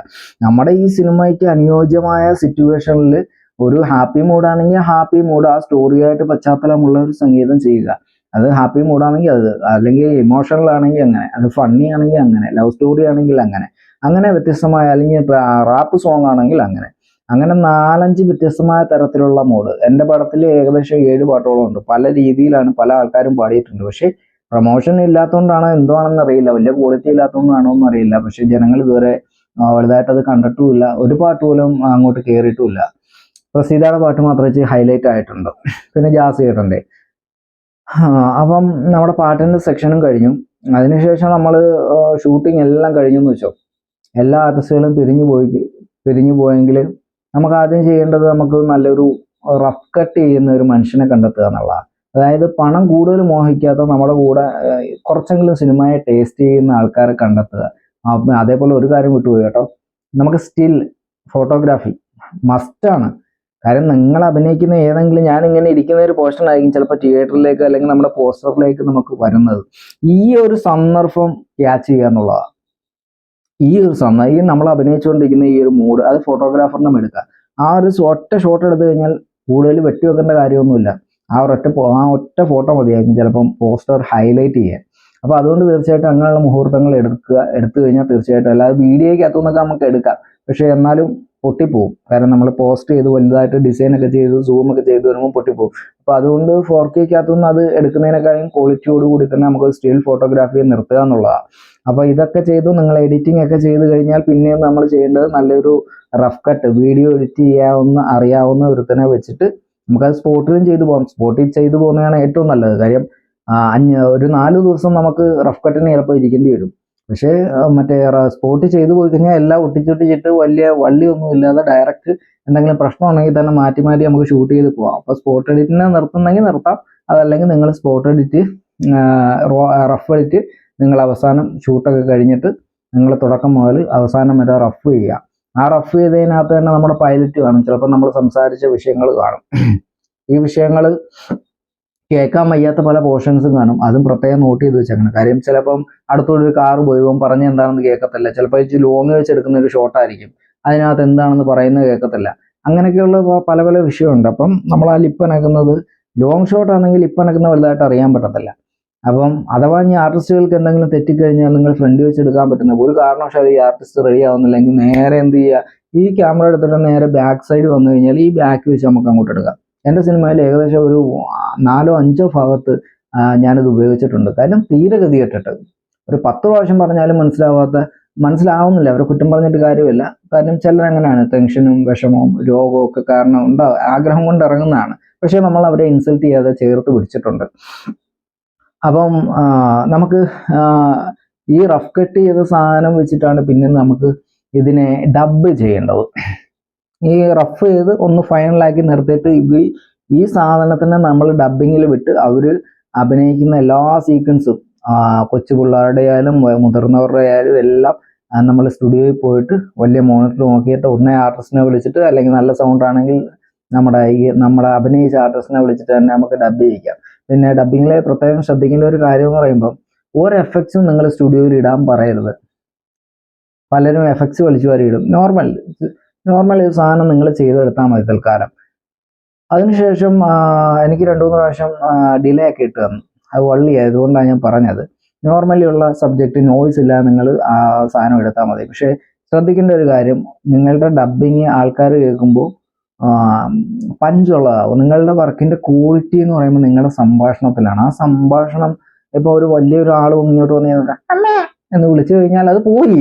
അപ്പൊ അതുകൊണ്ട് ഗൗരവമുള്ള വിഷയമാണെങ്കിലും അതേപോലെ നല്ല ബാസും നല്ല രീതിയിലുള്ള വോയിസ് ഉള്ള ആൾക്കാരെ നിങ്ങളെ സെലക്ട് ചെയ്യുക.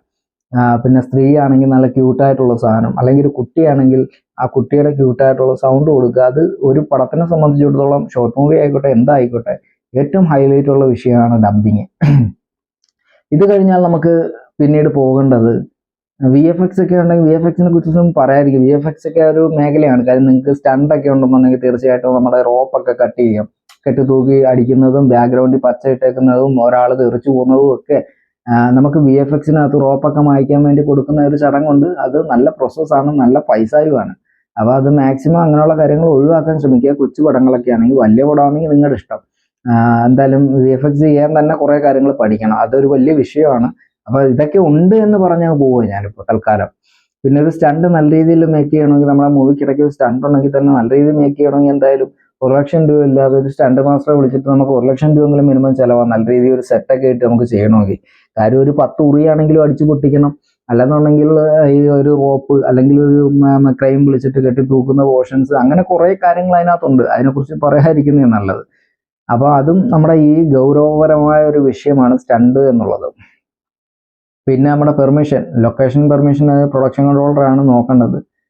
നമ്മുടെ ഹോസ്പിറ്റൽ, ഗവൺമെൻറ് ആശുപത്രി, പിന്നെ സ്കൂളിൽ ഇപ്പം പുതിയൊരു നിയമം വന്ന് വർക്കിംഗ് ടൈമിൽ ഒരിക്കലും മറ്റുള്ള പ്രോഗ്രാം അനുവദിക്കില്ല എന്നുള്ളൊരു പോർഷൻ വന്നിട്ടുണ്ട്. അപ്പോൾ തീർച്ചയായിട്ടും നിങ്ങൾ ചിലപ്പോൾ സ്കൂള് അല്ലാതെ തന്നെ സെറ്റ് ഇടേണ്ടി അല്ല, സ്കൂളിൻ്റെ ഫ്രീ ടൈമിൽ നിങ്ങളത് എങ്ങനെയെങ്കിലും ചൂസ് ചെയ്യേണ്ടി വരുന്ന ഒരു അവസ്ഥയാണ് ഇപ്പം. അതേപോലെ ഗവൺമെൻറ് സ്ഥാപനങ്ങൾ ഏത് തന്നെ ആയാലും വലിയ വള്ളിയാണ്. പോലീസ് സ്റ്റേഷൻ, അതേപോലെ തന്നെ കോടതികൾ, അതേപോലുള്ള പരിപാടികളൊക്കെ ഭയങ്കര വള്ളിയാണ്, പെർമിഷനാണ്. പോലീസ് ജീപ്പ് പോലും പെർമിഷൻ എടുക്കണം. അപ്പോൾ അതുകൊണ്ട് അത്തരത്തിലുള്ള കാര്യങ്ങളും ഇതിനകത്ത് ഗൗരവമായിട്ടുള്ളൊരു വിഷയമാണ്. ഷൂട്ടിങ്ങിന് വലിയ ബുദ്ധിമുട്ട് വരുന്ന ഒരു മേഖലയാണത്. ഞാൻ എൻ്റെ ഔഡി പ്ലസിൻ്റെ ആദ്യത്തെ ജയിലിൽ നിന്ന് ഇറങ്ങി വരുന്ന ഒരു സീനുണ്ട്. അത് ഞാൻ ചെന്ന് പെർമിഷൻ ചോദിച്ചപ്പോഴത്തേക്കിന് ആ പടം 5 മിനിറ്റ് ഉള്ളൂ, 40,000 രൂപയാണ് എൻ്റെ അടുത്ത് ചോദിച്ചത്. നമ്മളേറ്റവും ലാസ്റ്റ് ഞാൻ കൊണ്ട് ഒരു ലോഡ്ജിൻ്റെ ഇടവഴി വെച്ചിട്ട് ഞാൻ സാധനം റെഡിയാക്കി സബ് ജയിലിൻ്റെ ഫ്രണ്ടിൽ ചെന്നിട്ട് ഒരു വണ്ടി പോകുന്ന സീനും എടുത്ത് അതങ്ങ് കട്ട് ചെയ്തു. അത് ചീറ്റ് ചെയ്തും കട്ട് ചെയ്തു എന്ന് പറയാം. അപ്പം നമ്മുടെ സബ് ജയിലിൻ്റെ കൂട്ട് ഞാൻ കാണിച്ചേക്കുന്നത് ആലപ്പുഴ ഒരു പേപ്പർ മില്ലുണ്ട്. ആ പേപ്പർ മില്ലിൻ്റെ മുകളിൽ ഹെലിക്യാമിൻ്റെ ഒരു ഷോട്ട് വെച്ചിട്ടാണ് അത് കാണിച്ചേക്കുന്നത്. ഒരു നമ്മുടെ ഒരു സബ് ജയിലായിട്ട് കാണിച്ചേക്കുന്നത്. ഒരു എക്സാമ്പിൾ കാണിച്ചാൽ മതിയല്ലോ നമുക്ക്. അപ്പം ഇത്രയും കാര്യങ്ങളൊക്കെ ഉണ്ട്. ഇത് കഴിഞ്ഞ് നമ്മൾ ഡബിങ് കഴിഞ്ഞു. ഇനി ബി ജിയും ഇപ്പോഴത്തെ കാലത്ത് ബി ജി ആണ് ഒരു പടത്തിന്റെ ഹൈലൈറ്റ്. അപ്പൊ അത് നമുക്ക് ഇച്ചിരി പൈസ ഉണ്ടെങ്കിൽ ഏതെങ്കിലും ഒരു പൊട്ടാൻ കഴിക്കാൻ കൊണ്ട് കൊടുത്തു കഴിഞ്ഞാൽ അത് വർക്ക് കുളമാവും, നിങ്ങളുടെ പൈസയും പോകുന്നു. അപ്പോൾ അത് സിനിമാറ്റിക് സ്റ്റൈല് ചെയ്യുന്ന ആൾക്കാരുണ്ട്, അവരെ കണ്ടെത്തുക എന്നുള്ളതാണ്. അപ്പം അവരെ കണ്ടെത്തിയിട്ട് അവരുടെ കയ്യിൽ കൊടുത്താൽ നിങ്ങൾ കൊടുക്കുന്ന ഫണ്ട് നിങ്ങളുടെ വർക്കും പെർഫെക്റ്റ് ആയിട്ട് ചെയ്തു തരും. ഏതെങ്കിലും ഒരുത്തൻ്റെ കടയിൽ കൊണ്ടുവന്ന് കൊടുത്തിട്ട് റെഡി ആവത്തില്ല, ഉറപ്പാണ്. അവരെന്തെങ്കിലുമൊക്കെ കാണിച്ചു കൂട്ടി വെക്കും. അവരുടെ മൈൻഡ് പലതായിരിക്കും. ഓൾഡ് മൈൻഡുള്ളവർ കാണും, ട്രെൻഡിങ് ആയിട്ടുള്ള ആൾക്കാർ കാണും, പിന്നെ അങ്ങനെയൊക്കെ സിനിമാറ്റിക് സ്റ്റൈൽ ചെയ്യുന്ന ആൾക്കാർ കാണും. അങ്ങനെ ഒരുപാട് ഡിഫറെൻറ്റ് മെത്തേഡുള്ള ആൾക്കാരുണ്ട്, ടേസ്റ്റുള്ള ആൾക്കാരുണ്ട്. അപ്പോൾ ആ രീതിയിൽ സംഗീതമാണെങ്കിലും പിന്നെ BGM ആണെങ്കിലും ഇന്നത്തെ ട്രെൻഡ് എങ്ങനെയാണ് അവരുടെ കയ്യിലേക്ക് സാധനം എത്തിക്കാൻ ശ്രമിക്കുക, അല്ലെങ്കിൽ പരാജയമായിരിക്കും. ഇപ്പോഴത്തെ ഒരു മൂവി ആണെങ്കിലും ഈ പറഞ്ഞ കാലഘട്ടത്തിലെ ഒരു മൂവി ആണെങ്കിലും ട്രെൻഡിനനുസരിച്ചിട്ടുള്ള BGMോ പാട്ടോ അല്ലെങ്കിൽ ചിലപ്പോൾ ഫ്ലോപ്പായി പോയേക്കാം. നിങ്ങളുടെ എല്ലാ കഷ്ടപ്പാടും അതോട് കൂടിയിട്ട് തീരും. ഡയറക്ടർ നല്ലതായിരിക്കും, പ്രൊഡ്യൂസർ നല്ലതായിരിക്കും, ആർട്ടിസ്റ്റ് നല്ലതായിരിക്കും, സ്റ്റോറി നല്ലതായിരിക്കും. അവിടെ ചെല്ലുമ്പോൾ ഇതെല്ലാം നഷ്ടപ്പെടുകയും ചെയ്യും. അപ്പോൾ വളരെ സീരിയസ് ആയിട്ടുള്ള ഒരു കാര്യമാണ് BGM പക്ക ശ്രദ്ധിക്കുക. BGMന് നല്ല പൈസ ആണ്. ഏകദേശം 1,50,000 രൂപ 2,00,000 രൂപയൊക്കെ മിനിമം മേടിക്കുന്ന ആൾക്കാരുണ്ട്. എന്തായാലും ഒരു പടത്തിന് ഒരു 50,000 രൂപ 25,000 രൂപയൊക്കെ മിനിമം രീതി വാങ്ങിയിട്ട് ചെയ്യുന്ന ആൾക്കാരും ഉണ്ട്. അപ്പോൾ അതുകൊണ്ട് വളരെ ശ്രദ്ധിക്കുക.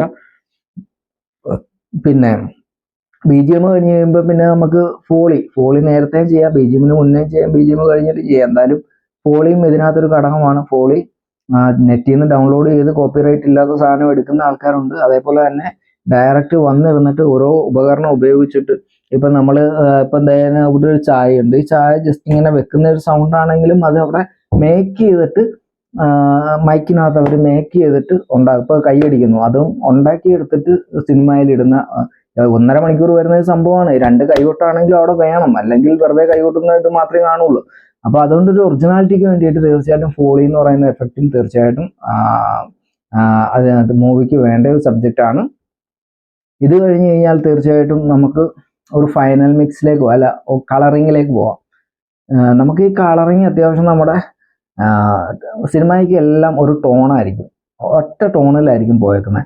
ഈ ടോണെല്ലാം ബാലൻസ് ചെയ്ത് നിങ്ങളുടെ മുഖമൊക്കെ ഒന്ന് എൻഹാൻസ് ചെയ്ത് അതിനുശേഷം നോയ്സ് ഒക്കെ റിമൂവ് ചെയ്തു, അതിനുശേഷം നിങ്ങളുടെ ടൈറ്റിലും കാര്യങ്ങളും ഒക്കെ കൊടുത്തു നിങ്ങളെ ഫസ്റ്റ് ഔട്ട് മിക്സ് ചെയ്യുകയാണ് സാധനം. ഈ മിക്സ് ചെയ്യുന്നതിൻ്റെ ട്രാക്കിനടിക്ക് 5.1 ആയിട്ടുള്ള കുറേ ട്രാക്കുകൾ ഓഡിയോ ആയിട്ട് വരും. കാര്യം ഒരു ഭാഗത്ത് ചിലപ്പോൾ BG വരുന്നുണ്ടായിരിക്കും, ഒരു ലെയർ നിങ്ങളുടെ ഡബിങ് വരുന്നുണ്ട്, ഒരു ലൈനിൽ നിങ്ങളുടെ BGM വരുന്നുണ്ട്, ഒരു ലൈനിൽ അതിൻ്റെ ഫോളി വരുന്നുണ്ട്, പിന്നീട് ഒരു ലൈനിൽ ചിലപ്പോൾ അതിൻ്റെ സോങ് വരുന്നുണ്ടായി. അങ്ങനെ ഓഡിയോ തന്നെ ഏകദേശം 4-5 ട്രാക്കായിരിക്കും. വീഡിയോയും അതേപോലെ തന്നെ മുകളിൽ ഒരു ചെറിയ പേര് എഴുതി കാണിക്കുന്ന ഒരെണ്ണം, അല്ലെങ്കിൽ കളർ ടോണിൻ്റെ ഒരു എഫക്ട്സ് ട്രാക്ക്, പിന്നെ 3 ലൈൻ വീഡിയോ ട്രാക്ക് കാണും. അങ്ങനെ ഈ പറയുന്ന ഒരു സെക്കൻഡിൽ ഏകദേശം നമ്മുടെ കണ്ണിൻ്റെ മുന്നിൽ കൂടി 1.5 മണിക്കൂർ നേരം ഓരോ സെക്കൻഡും ഏകദേശം 10-15 ലെയറുകൾ ഓടിക്കൊണ്ടിരിക്കുന്ന ഒരു സിറ്റുവേഷനാണ് സിനിമ. അപ്പോൾ നിങ്ങൾ ഇത്രയും ഏറ്റവും കൂടുതൽ ടാസ്ക് എനിക്ക് അനുഭവിക്കുന്ന ഒരു മനുഷ്യൻ എന്ന് പറയുമ്പോൾ സത്യം പറഞ്ഞാൽ ഒരു വീഡിയോ എഡിറ്ററാണ്. കാര്യം സൗണ്ടൊക്കെ എവിടെങ്കിലും സിങ്കായി പോയില്ലെന്നുണ്ടെങ്കിൽ ആകപ്പാട് വള്ളിയെ പിന്നെ ആദ്യം മുതൽ അഴിച്ചിട്ട് പണി ആകപ്പാട് വള്ളിയാവുന്ന സംഗതിയാണ്. ക്ഷമയും അതേപോലെ തന്നെ ഓവർ സ്ട്രെയിൻ ആണ്. കാര്യം നമ്മുടെ ഈ കണ്ണിനും നമ്മുടെ ഈ നടുവിനും ഒക്കെ ഒരേ ഇരിപ്പാണ്, അതിന് സൂക്ഷിച്ചിരിക്കണം. കാര്യം എഡിറ്റിങ്ങിനകത്ത് ഏതെങ്കിലും ഒരു സെക്കൻഡ് തെറ്റിക്കഴിഞ്ഞാൽ പട്ടേന്ന് മാറിക്കളയും, മൊത്തം ടൈമിങ് ചിലപ്പോൾ പോയി കളയും. അപ്പം അങ്ങനെയുള്ള ഓരോ പ്രശ്നങ്ങൾ സിനിമയ്ക്കകത്തുണ്ട്. വലിയ ഹാർഡ് വർക്കാണ്. അഭിനയിച്ചിട്ട് പോകുന്നവൻ ഇതിനെക്കുറിച്ചിട്ട് ഒരു ധാരണയും കാണത്തില്ല. അവൻ അഭിനയിക്കുന്നു, പണം ഞാൻ നാളെ സൂപ്പർ സ്റ്റാർ ആവുമെന്നും പറഞ്ഞ് അവൻ അങ്ങ് പോവുകയാണ്, ഒരു മാങ്ങാത്ത. പക്ഷേ യഥാർത്ഥത്തിൽ ഒരു സിനിമയെ സ്നേഹിക്കുന്നവനും തീർച്ചയായിട്ടും അഭിനയിക്കുന്നവനും ഇത്രയും കാര്യങ്ങളും അറിഞ്ഞിരിക്കണം. അത് തീർച്ചയായിട്ടും മമ്മൂക്കായ്ക്കും മോഹൻലാലിനും അതേപോലുള്ള വലിയ വലിയ ആക്ടേഴ്സിനൊക്കെ അറിയാം. അങ്ങനെ അറിയാവുന്ന ആൾക്കാർ തീർച്ചയായിട്ടും ഇതിനെ നിസ്സാരമായിട്ട് കാണത്തവുമില്ല, 1 മിനിറ്റ് ഒരു ലോസ് ആക്കത്തുമില്ല, ഓവർ പട്ടി ഷോയും കാണിക്കത്തില്ല. അറിയാവുന്ന നേരെ മറിച്ച് അറിയാൻ വയ്യാത്തവരാണ് ഈ കിടന്ന് ചുമ്മാതെ ബഹളം ഉണ്ടാക്കുകയും ഷോ കാണിക്കുകയൊക്കെ ചെയ്യുന്നത്. അപ്പം വളരെ നിസ്സാരമായിട്ട് പല ആൾക്കാരും കാണുന്നുണ്ട് സിനിമയെ. അപ്പോൾ പിന്നീട് നമുക്ക് കടന്നു വരാം. മിക്സിങ് കഴിഞ്ഞ് നമ്മുടെ കയ്യിൽ ഔട്ട് കിട്ടി. ഈ ഔട്ട് അടിക്കുന്നതെന്ന് പറയുമ്പോഴത്തേക്കിന് ആദ്യം അടിക്കുന്ന ഒരു ഔട്ടുണ്ട് ഡബ്ബിങ് കോപ്പിക്ക്. അതായത് നമ്മൾ ഡബ് ചെയ്യാൻ വേണ്ടിയിട്ട് വീഡിയോ റഫ് ചെയ്തിട്ട് ഡബ്ബിങ് കോപ്പി അടിക്കും, BG കോപ്പി അടിക്കും, ഫോളി കോപ്പി അടിക്കും. കാര്യം ഇതൊക്കെ വാട്ടർമാർക്ക് ഇട്ടിട്ട് പോയി കഴിഞ്ഞാൽ മിസ്സായി പോകത്തില്ലല്ലോ, പടം പൂർത്തിയായില്ല, അല്ലെങ്കിൽ തന്നെ കോപ്പി അടിച്ച് പോകത്തില്ലേ പടം. അപ്പം അതിൻ്റെ ഒരു വാട്ടർമാർക്ക് നിങ്ങളുടെ ഒരു വാട്ടർമാർക്ക് ഇട്ടിട്ടായിരിക്കും ഇത് കൊടുക്കുന്നത്. ഇതിനുശേഷം സെൻസർ കോപ്പി എന്ന് പറയുന്ന നിങ്ങളുടെ പടം സ്റ്റാർട്ട് ചെയ്യുന്ന ടൈം മുതൽ എൻഡ് ടൈം വരെ എത്ര ടൈം ഓടിക്കൊണ്ടിരിക്കുന്ന ഒരു ടൈം വാച്ച് അതിനകത്ത് നമ്മുടെ സോഫ്റ്റ്വെയറിൽ തന്നെ സെൻസർ കോപ്പിക്കകത്ത് നമ്മൾ സെറ്റ് ചെയ്തിട്ടുണ്ട്. ആ സെൻസർ കോപ്പിയാണ് ഉദ്യോഗസ്ഥന്മാർ വന്നിരുന്ന ഏകദേശം 70,000 രൂപ കണ്ടാണ് ചിലവ് സെൻസർ ചെയ്യുന്നതിന്. ട്രിവാൻഡ്രം ചിത്രാഞ്ജലിയിലൊക്കെ അത് ചെയ്യുന്നുണ്ട്.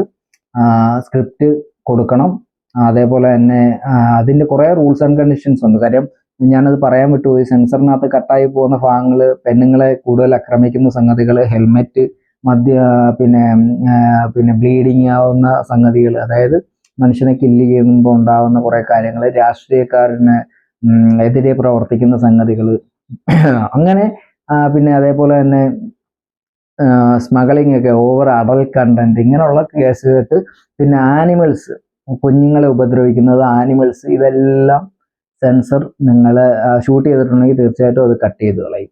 അപ്പോൾ അതുകൊണ്ട് തീർച്ചയായിട്ടും ആ സെൻസർ കട്ട് ചെയ്ത് കഴിഞ്ഞാൽ വീണ്ടും നിങ്ങൾ ഈ സാധനം റെഡി ആക്കിയിട്ട് വന്നു കഴിഞ്ഞാൽ ആ സെൻസറിന് സർട്ടിഫിക്കറ്റ് നിങ്ങൾക്ക് കിട്ടുള്ളൂ. ആ സർട്ടിഫിക്കറ്റ് കിട്ടുന്നത് 2 തരത്തിലാണ്. ഒന്ന് യൂസ്ഫുൾ എന്നുള്ള ഒരു സർട്ടിഫിക്കറ്റ് കിട്ടും, പിന്നെ ഒന്ന് എ കണ്ടന്റ് എന്നുള്ള ഒരു സർട്ടിഫിക്കറ്റ് കിട്ടും. എ കണ്ടന്റ് എന്ന് പറയുമ്പോൾ ജനങ്ങൾക്ക് അത് കാണാൻ പറ്റുന്ന സാധനമല്ല, താല്പര്യമുള്ളവർക്ക് 18 കഴിഞ്ഞവർക്ക് താല്പര്യമുള്ളവർക്ക് പോയി കാണാം. അതിനകത്ത് ചിലപ്പോൾ അടിയും കൊലപാതകവും ഒക്കെ ഉള്ളതിൻ്റെ പേര് ചിലപ്പോൾ എ അടിച്ചു കൊടുക്കും. അപ്പോൾ ഒരു ഫാമിലിക്ക് കാണാൻ പറ്റുന്ന എപ്പോഴും സർട്ടിഫിക്കറ്റ് ആണ്, യൂസ്ഫുൾ ആയിട്ടുള്ള നമുക്ക് കാണാൻ പറ്റിയ ഒരു ചിത്രമാണ് എന്ന് സർട്ടിഫിക്കറ്റ് ചെയ്ത് കൊടുക്കുന്നതാണ്. ഇതുണ്ടെങ്കിൽ തീർച്ചയായിട്ടും, ഈ സർട്ടിഫിക്കറ്റ് ഉണ്ടെങ്കിൽ നമുക്ക് നമ്മുടെ ഈ പ്രധാനപ്പെട്ട ചാനലുകളിൽ നമ്മുടെ ഒരു സോങ് പോലും പ്ലേ ചെയ്യാൻ വേണ്ടിയിട്ട് തീർച്ചയായിട്ടും നമ്മുടെ ഈ സെൻസർ സർട്ടിഫിക്കറ്റ് മുഖ്യമാണ്. കാര്യം ഞാൻ ചോദിച്ചിട്ടുണ്ട്, എൻ്റെ ഒരു ആഗ്രഹം കൊണ്ട് പല ചാനലിൽ പോയി ചോദിച്ചിട്ടുണ്ട്. അവരൊക്കെ ഇത് പറഞ്ഞ് നമ്മളെ ഒഴിവാക്കി. കാര്യം നമുക്ക് ഫണ്ടില്ല, സെൻസർ ചെയ്യാനുള്ള ഫണ്ടും ഇല്ലായിരുന്നു, അതുകൊണ്ടാണ്. അപ്പോൾ അല്ലെങ്കിൽ ഒരുപക്ഷെ എൻ്റെ ഈ പാട്ടുകളെല്ലാം ഒരുപക്ഷെ വന്നിരുന്നേനും, എൻ്റെ സിനിമ ചാനലുകൾ വന്നിരുന്നേനും, നമുക്കാരും കൈപിടിച്ച് കയറ്റാനും സപ്പോർട്ട് ചെയ്യാനും ആരും ഇല്ല. അതുകൊണ്ട് തന്നെ തീർച്ചയായിട്ടും നമ്മൾ അറിഞ്ഞു, അത്യാവശ്യം നമ്മുടെ ചാനലിലൊക്കെ ഉള്ള പ്രൊമോഷനേ ഉള്ളൂ. അപ്പോൾ നിങ്ങൾ പ്രിയപ്പെട്ടവർ ഒരുപാട് കഷ്ടപ്പെട്ടിട്ടായിരിക്കും ഞാൻ ആ മൂവി ചെയ്തത്. തീർച്ചയായിട്ടും ആ മൂവിയെ നിങ്ങൾ സപ്പോർട്ട് ചെയ്യണം, എന്ത് കുറവുണ്ടെങ്കിലും. അതേപോലെ തന്നെ ആ സോങ്ങുകളെല്ലാം മാക്സിമം ഉള്ള ആൾക്കാർക്ക് നിങ്ങൾ ഷെയർ ചെയ്ത് കൊടുക്കണം എന്നൊരു അപേക്ഷയാണ്. കാര്യം എൻ്റെ സ്വപ്നത്തിലുപരി ഒരുപാട് ആർട്ടിസ്റ്റുകളുടെ കഷ്ടപ്പാടുണ്ട്, ഒരുപാട് ആർട്ടിസ്റ്റുകളുടെ കഴിവുകളുണ്ട്, അവരെയൊക്കെ വളർത്തിയെടുക്കുക തീർച്ചയായിട്ടും. അപ്പം നമുക്ക് സെൻസർ കഴിയുമ്പോഴത്തേക്കിനും നമുക്ക് ഡിസ്ട്രിബ്യൂട്ടർ എന്ന് പറയുന്ന ഒരു ടീമുണ്ട്. അതായത് നമ്മുടെ സിനിമ നല്ല സിനിമയാണോ മോശം സിനിമയാണോ എന്ന് അറിഞ്ഞ് ബിസിനസ് നടക്കണം. അതിന് വേണ്ടിയിട്ട് ചിലപ്പോൾ നമ്മുടെ ചിലവിൽ തന്നെ ഡിസ്ട്രിബ്യൂട്ടർമാരെ കൊണ്ടുവരിക, പടം കാണിക്കുക, അതിനുശേഷം ആ മാർക്കറ്റിംഗ് കമ്പനി ഏറ്റെടുക്കും. പോസ്റ്ററും കാര്യങ്ങൾ, ചിലപ്പോൾ നിങ്ങൾ ഇത്ര രൂപ പ്രൊമോഷൻ നിങ്ങൾ തന്നെ കൊടുക്കേണ്ടി വരും. ചില ടീമുകളാണെങ്കിൽ ആ പടം നിങ്ങൾക്ക് എന്തെങ്കിലും പൈസ തന്നിട്ട് അത് കമ്പനി വാങ്ങി അവർ വിതരണം ചെയ്യുകയും മാർക്കറ്റ് ചെയ്യുകയും ചെയ്യും. അവർ ലാഭം ഉണ്ടാക്കും, നിങ്ങൾക്കൊരു പൈസയും തരും. പിന്നെ നിങ്ങൾക്ക് അതുമായിട്ട് വലിയ ടച്ചൊന്നുമില്ല. അപ്പോൾ അതുകൊണ്ട് ഇത്തരത്തിൽ ഒരുപാട് ഭയങ്കര സ്ട്രഗിൾ എടുത്ത ഒരു മേഖലയാണ് സിനിമയിലേക്ക് ചാടി ഇറങ്ങുമ്പോൾ ഇത്രയും കാര്യങ്ങൾ കിടപ്പുണ്ട്. ഒരു 3 വാക്ക്, സിനിമ, 3 കാര്യങ്ങൾ കൊണ്ട് തീർച്ചയായിട്ടും അത് കഴിഞ്ഞിട്ടില്ല. ഒരുപാട് കാര്യങ്ങൾ ഞാൻ പറയാത്ത തന്നെ കുറേ കാര്യങ്ങൾ ഇതിനകത്ത് നമുക്ക് കടന്നു വരും. കേസ് വരും, ബഹളം വരും, അടി വരും, ഇടി വരും. പിന്നെ ചില ലൊക്കേഷനിൽ ചെല്ലുമ്പോൾ നമ്മളെ ചീറ്റ് ചെയ്യാൻ വേണ്ടിയിട്ട് ആൾക്കാർ വരും, നമ്മളുടെ കയ്യിൽ നിന്ന് ഫണ്ട് തട്ടിയെടുക്കാൻ വേണ്ടിയിട്ട് ആൾക്കാർ വരും. അങ്ങനെ ചില പാതി ഷൂട്ട് ചെയ്തിട്ട് എടുത്തുകൊണ്ട് ഓടേണ്ട അവസ്ഥ ഉണ്ടാവും. അപ്പം അങ്ങനെ ഭയങ്കര സ്ട്രഗിളുള്ള ഒരു മേഖലയാണ്.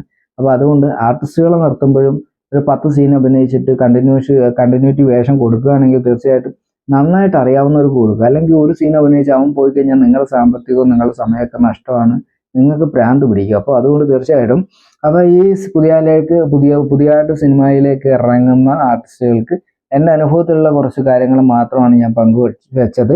ഇനി ഓരോ എപ്പിസോഡായിട്ട് എനിക്ക് ചെയ്യണമെന്നുണ്ട്, എന്നാലേ ഒരു കൃത്യത നിങ്ങൾക്ക് കിട്ടുള്ളൂ. അപ്പോൾ എന്തെങ്കിലുമൊക്കെ സംശയം ഉണ്ടെങ്കിൽ, പറ്റുന്നതുണ്ടെങ്കിൽ ഞാൻ പറഞ്ഞുതരാം. ഞാൻ വലിയ സംഭവമൊന്നുമില്ല, ഞാൻ പറഞ്ഞിട്ടുണ്ടല്ലോ. ഞാനും നിങ്ങളെപ്പോലെ ഉദിച്ചു വരുന്ന ഒരു കലാകാരൻ മാത്രമാണ്. ആഗ്രഹമുണ്ട് നല്ല ഏതെങ്കിലും വർക്ക്.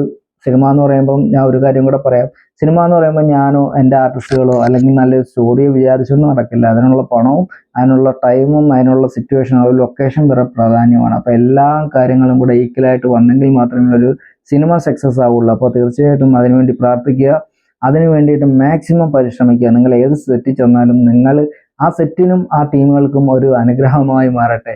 അവർ തീർച്ചയായിട്ടും നല്ല നല്ല ബന്ധങ്ങൾ മുന്നോട്ട് കൊണ്ടുപോട്ടെ. കാരണം ഞാൻ ഏകദേശം 100-300 ആർട്ടിസ്റ്റുകൾക്ക് അവസരം കൊടുത്തിട്ട് ഇന്ന് ആ അവസരം കൊടുത്തതിൻ്റെ പേരിൽ ഏകദേശം ഒരു 100-200ഓളം വരുന്ന ആർട്ടിസ്റ്റുകൾ നമ്മളുടെ ശത്രുവായി മാറി. കാരണം എന്താണ്? അതിനകത്ത് പല പല ഈഗോ ക്ലാഷുകളും ഉണ്ടാകും. ചില അവർക്ക് പറ്റാത്ത കുറച്ച് കാര്യങ്ങളൊക്കെ ഉണ്ട്. അപ്പം അതുകൊണ്ടൊക്കെ ഇതാണ്. എന്നാലും നമുക്ക് സന്തോഷം, കാര്യം നല്ല ഒരു പാഠം എനിക്ക് പഠിക്കാനും നിങ്ങൾക്ക് പറഞ്ഞു തരാനും എനിക്ക് പറ്റി. അപ്പോൾ എന്തായാലും അടുത്തൊരു ഈ വീഡിയോ സിനിമയ്ക്ക് വേണ്ടി നടക്കുന്ന ആൾക്കാർക്ക് പ്രയോജനം കിട്ടും എന്ന് എനിക്ക് ഉറപ്പാണ്. എന്തായാലും അടുത്ത എപ്പിസോഡുമായിട്ട് തീർച്ചയായിട്ടും വീണ്ടും കാണാം. അതുവരേക്കും ഗുഡ് ബൈ.